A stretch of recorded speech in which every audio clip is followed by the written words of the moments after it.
So I just got back from the No Kings protest in Chicago because I I wanted to actually see. Uh, it's not every day that you actually see history being made, at least like real actual history. So I decided to grab my digital camera, and I went to Chicago early in the morning to document as much as I could the No Kings protest. So let me kind of run down exactly how everything happened. I got there early in the morning. Butler Field was already a beehive of activity. The signs were terse, acidic, and stupendous. Loud, blaring music from the speakers. Small camps of friends and families were staking out spots to settle into. Organizations like the Communist Party USA were unfurling their banners, and on the desolate outskirts of the field, a big inflatable unicorn pranced about, swinging a sign that read, "Hands off Chicago." The air wasn't kinetic, not yet. Things felt more like the late morning shuffle for an afternoon Blues Traveler concert in the park. But as the hours passed, the faint morning crowd slowly and steadily evolved into a writhing mass of furious excitement. I blinked and suddenly, I was front and center of the largest protest to consume Chicago. But my mistake was wanting to be front and center of the stage. I wormed my way through the crowd to get right in front of all the speakers. But this would ultimately bite me in the ass later. The rally began promptly at noon.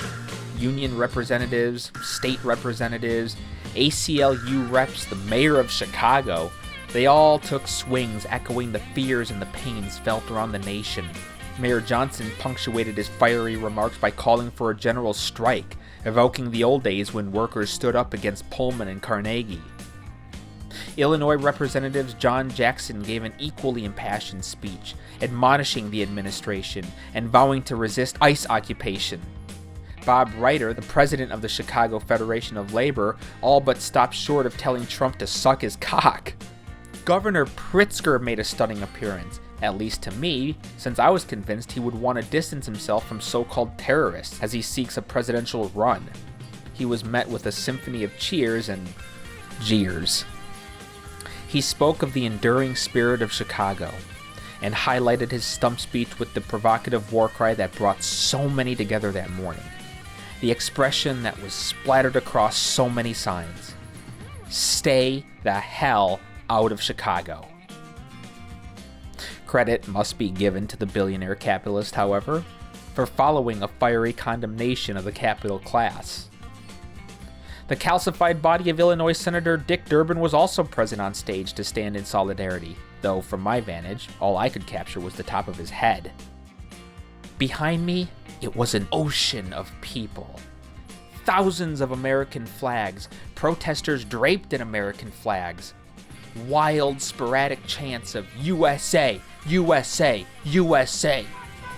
True patriotism. Afterward, the crowds alleviated the field, poised to march across the city. Like the Great Exodus, thousands and thousands of people surged into the streets.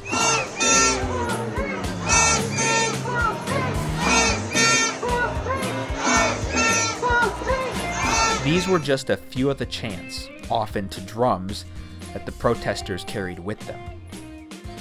Now, the air was electric. So this is where the front and center part bites me in the ass. Because when the protesting actually started, I couldn't get out. I was boxed in because I was in the middle of everyone. It took four. So if you look at the map of the overhead, you have Butler Field, and then you have this tiny sliver of park grass between Butler Field and the street. Now, they all told us to march south down towards Buckingham Fountain. Nobody listened. It was like a stampede of people all darting in completely different directions. And I grabbed my camera. I try and slowly move my way onto that grassy area, that grassy sliver, my nose was practically pressed up against someone's backpack. The camera was just I was like hugging it. And it was just like gridlock traffic. We could not move. Like I said, it took us 40 minutes to walk like a tiny, tiny distance. And I remember seeing somebody up in the trees taking pictures, and I asked, hey, what can you see ahead? And he said, nothing. It's just a sea of people. I can't even see the streets. So it was just pure pandemonium trying to get out of Butler Field to get onto the actual street. Finally, we were moving. As we passed by the Art Institute, protesters stood atop in solidarity. Organizers were blowing whistles to incite everyone to keep moving forward. Once the protest line took shape, it was unstoppable. We were a legion, an endless, unstoppable column, a perfect, unified Roman triumph, piercing through the city like a tempered blade through soft muscle. We marched down Jackson, then onto Michigan, heading north. From the windows, onlookers watched as we snaked down the magnificent mile. The energy was overwhelming. The spirits of the old revolution surged through the hearts and minds of the protesters. We were following their footsteps. A mighty procession that conjured and coveted the flame of the country's most sacred freedom. First to the Boston harbors in 1773. From Selma to Montgomery in 1965. At Stonewall in 1969. On May Day of 1971. Consecutively in 2017 and 2018. And even earlier this year in 2025. And finally, 1 year before the country's 250th anniversary, here we were again. Not in any one city or state, but spread across hundreds of cities in every state in the Union.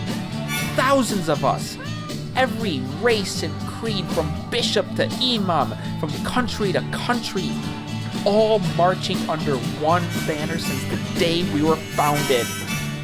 No kings. At this point, the protesters were now moving north on Michigan Avenue. And then they were pivoting left, which would be going west on Upper Wacker Drive. So that's where we were headed. Now, I had the fortunate opportunity, or I don't know if it's fortunate, but through no fault of my own, I found myself marching right behind the Communist Party of Chicago. I was right behind their banner. I did not plan on doing that. In fact, because their banner was drooping, they actually asked me if I could hold up the banner, and I'm like, no, I'm okay. I'm not gonna. But yeah, so we were marching down that way. They were chanting their own thing. It was still chaos. But once you make that pivot onto Wacker, like once you actually turn left from from going north on Michigan, you are put face to face with Trump Tower. It's the name is glaring right at you. So everybody was just, as they were passing it, just raising the middle finger. They were chanting fuck Trump, fuck Trump, fuck Trump. And of course there was military presence. They didn't lift the bridges, but there was military. But I have video footage of that moment when everybody hit Trump Tower. So I gotta show that video.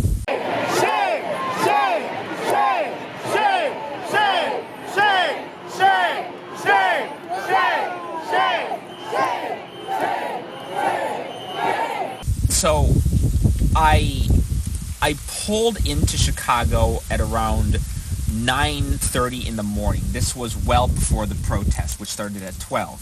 I paid for what was I pay? I paid $12 for 6 hours, thinking that was going to be the most I would need. But it wasn't, because the protest was just starting by the time my meter ran out. So, I mean, like I was there for the talking. I was there for the initial march, but once the march was really getting going, I looked down at my watch and I'm like, holy shit, I have to run back from, I had to run from Wacker all the way south to Harrison.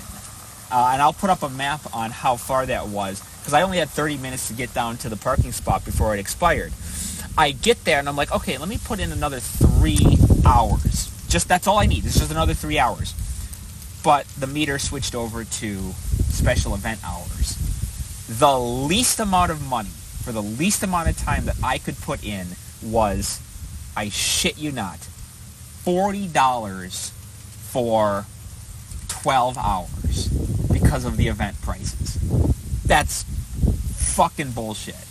I'm sure everybody else came on trains and whatever, but I'm like, I'm not going to pay for that. So right in the middle of the best part of the protest, that's when I had to leave. I prematurely left the No Kings protest, and I am so pissed, and now here I am bitching about it to a camera. But you know what? It's fine, because after that, I just scurried up to Southport, and I ended up going to the Music Box of Horrors, the 24-hour horror movie event. So that was my experience with the No Kings protest. What a true American experience it was.